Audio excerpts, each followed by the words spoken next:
Hey guys, how's it going? Dylan here. Welcome to the new creative space. I'm gonna show you how I edit my nature photos. So picture this.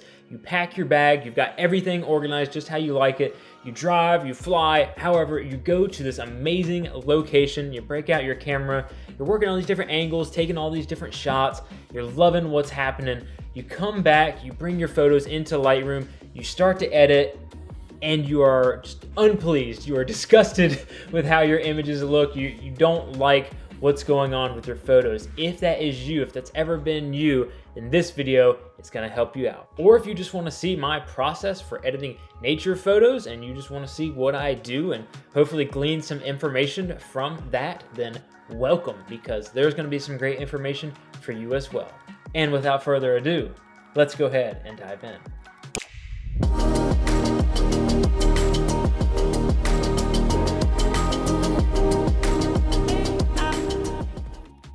All right, so I've got Lightroom pulled up on my computer right here. You can't see it, but computer's right here. This is where I'll be editing. And I pulled up this image that I shot at the Outer Banks a few weeks ago. It's of these waves coming up, a little bit of sea foam on the beach. We got these nice, beautiful clouds, a nice sunset, just really cool moment out there on the beach. And this is the photo I've chosen to edit and to show you my process for editing nature photos. Future Dylan, when you're editing, go ahead and put that final image up for the people right now.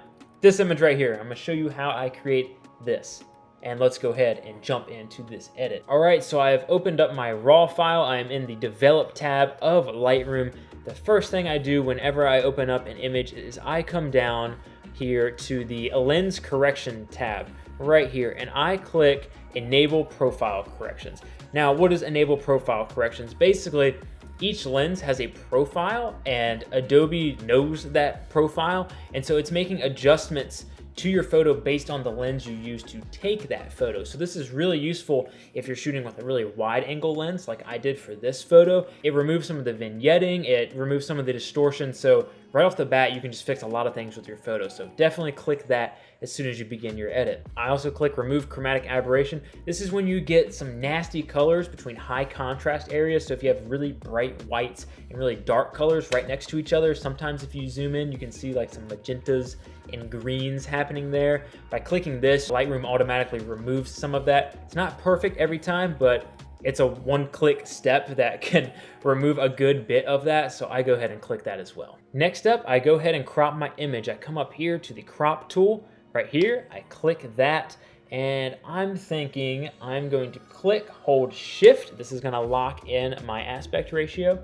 and I'm gonna drag, let's see, probably like right here I'm liking, and I'm gonna go ahead and adjust this. I'm gonna put the sea foam in the lower right third using the rule of thirds here, probably like right there, and I'm gonna have these clouds and the horizon right at the top third, and I'm gonna go ahead and adjust my horizon. You always want your horizon to be nice and straight. You don't want anything looking wonky unless that's a really desired effect, but usually you don't want that. So I'm gonna fix that. In fact, I think I'm gonna come in a little bit more just to start and hit enter. I'm liking that as a starting point. From here, I go down into my detail panel right here. I usually bump up my sharpening to about midway, like 75, 80, somewhere in there. If I needed to remove any noise, I would do that right here in the noise reduction panel. I'm gonna add just a little bit of this because there is a little bit down in these shadows right here. Next up, I'm gonna go to the basic panel and do a lot of my light corrections. I usually start with exposure, but I'm liking the exposure for this image how it is right now. I'm gonna go ahead and bump up the contrast a little bit. I always love a nice high contrast landscape image. Then I usually come to the blacks. I'm gonna drop those a little bit, come up to my whites, bring those up a little bit. And then usually, I could even do this beforehand, but I come up to the histogram right here, and I'm gonna click this triangle right here and this triangle right here. And what these triangles do is it shows me if I have washed out any of my highlights or if I've crushed my blacks too much. And by that, I mean, are my whites overexposed? Is there any information left in these pixels? And the same for my blacks.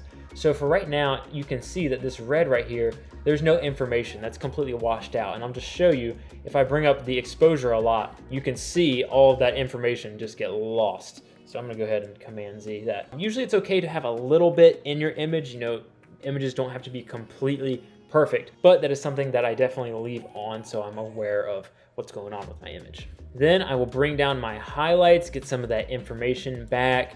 Maybe I'll boost my shadows a little bit for right now, see what's going on there. I am going to come to the Dehaze tool. Basically what this does is it increase contrast a little bit differently than the contrast slider, and it really helps out if you have haze or fog, anything like that in your image. It helps you kind of give some more clarity to that. And if you go the other way, you will add haze and add fog.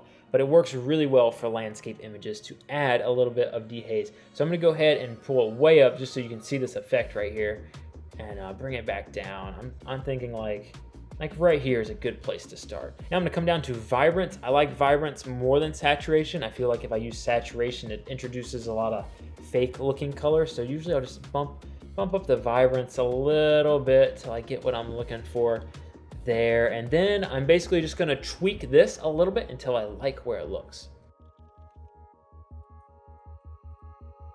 All right, so I'm liking where this image is right now, but I'm ready to introduce some filters to really make this image pop. So I'm gonna come up here and I'm gonna click on my graduated filter right here, and I am able to click, hold, and pull down, and you'll see right here, I'm creating a mask. I'm gonna come down to about right here, right at the horizon, and then I can come over here and adjust what this mask is doing. And this is really nice for landscapes because usually the things above your horizon, the clouds, you have really bright colors and you wanna usually bring those down a little bit to balance with whatever's happening in your foreground. So that's what I'm gonna do right here.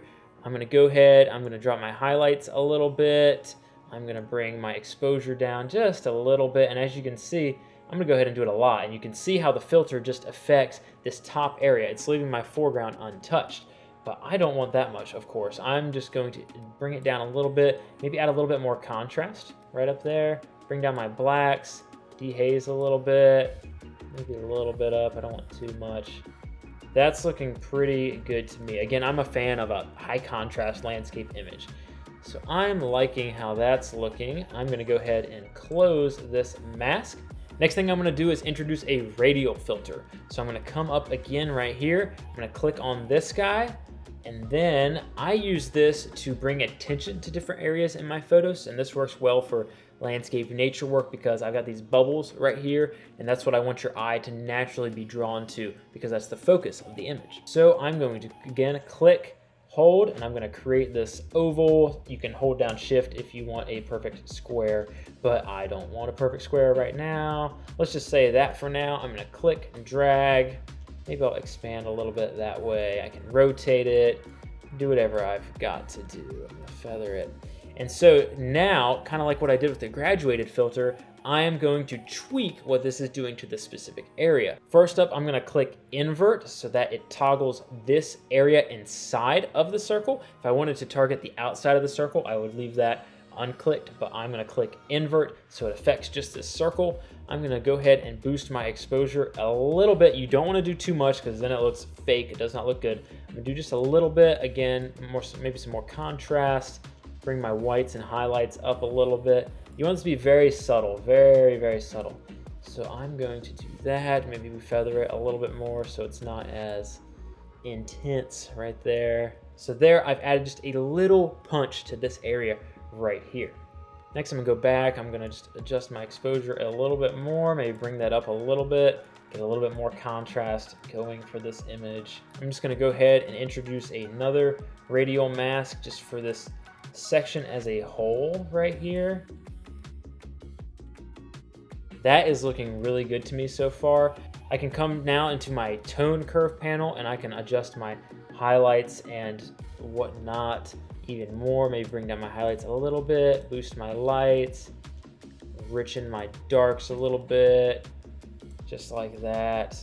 That's looking really, really good.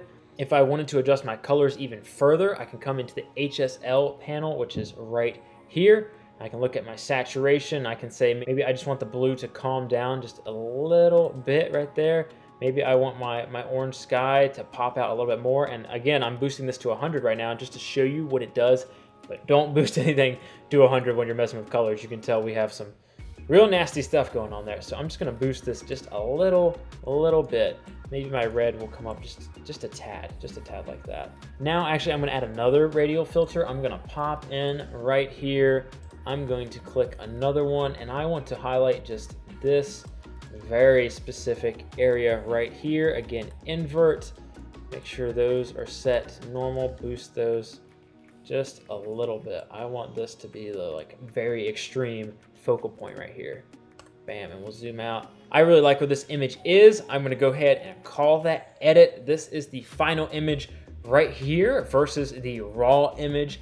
Editing can take your image to a whole new level. I highly recommend shooting raw so that you can do this to your images, and I definitely recommend taking the time to really invest in just making your images pop more than just sliding a few of the basic sliders and calling it quits. Comment below and let me know if you found this tutorial helpful, and please let me know what other Lightroom tutorials do you want to see. Do you want to see, more editing different types of images? Do you want a Lightroom walkthrough? Do you want some like deeper tips, tricks, hacks, as some people say? Comment below. Let me know, what do you want to see? Thank you so much for watching. If you enjoyed this video, if you learned something, please leave a like. That really helps the channel out. And be sure to subscribe so you can see more of my content, and ring that bell so you get notified when that content comes out. Thank you again for watching, and I'll see you next time.